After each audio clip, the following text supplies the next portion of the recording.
Reminds me of a story of something happened in a city nearby. Some years ago, a mother had sent her girl away to college. Her name was Mary.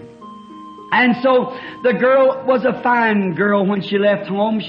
Her mother had washed over a washboard and so forth to pay her way through college.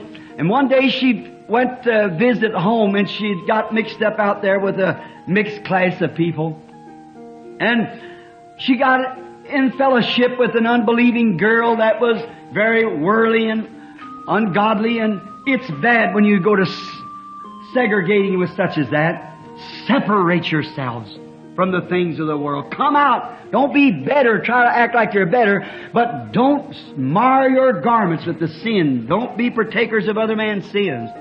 If you want to speak a word of encouragement to people, all right, but don't have to waller with the pig. You stay away from it. Try it. And she got down into the gutter with this girl. And then when she come home, the train stopped in front, and the girl sitting at the window looked out, and there was an old woman out there that was all scarred all over her face, and her neck drawn way in, her little hands bony like that, looking with all that was in her heart, watching for someone to get off the train. And this girl was with Mary. She said, "Mary, look at that old haggy-looking woman." Said, "Isn't she awful looking?" And that was Mary's mother. And Mary, because of the feeling of her friend, she said, "Yes, she is very." And when they got off the train, Mary caught in that stage, her mother ran and said, "Oh, darling, I'm so glad to see you." And Mary turned her back to her mother. And she said, "I don't know you," and started to walk away. And there happened to be a conductor standing there, and he jumped on his box, and he said, "Wait a minute!" And he attracted the attention of all around. He said, "You child of misery, how could you turn your back on your own mother because of that little flip that's with you? Aren't you ashamed of yourself, Mary?" That I happen to know the case.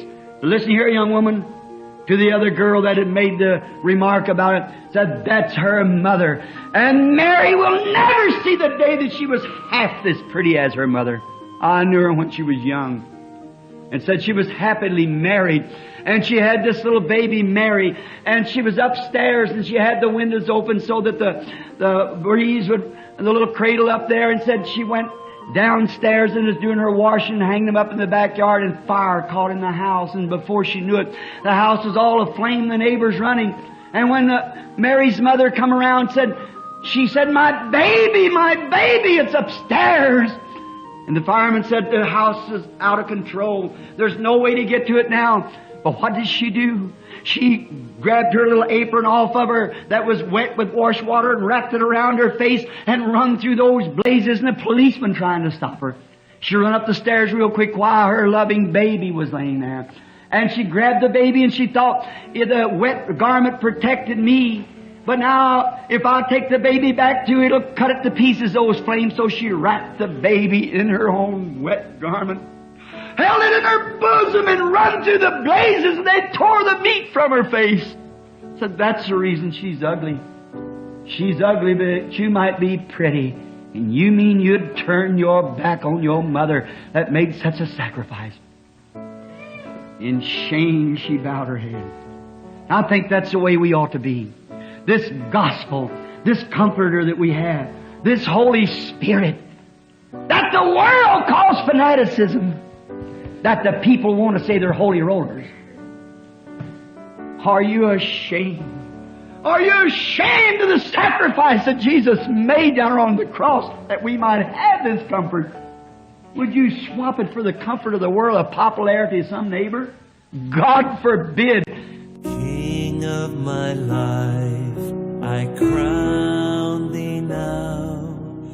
Thine shall the glory be.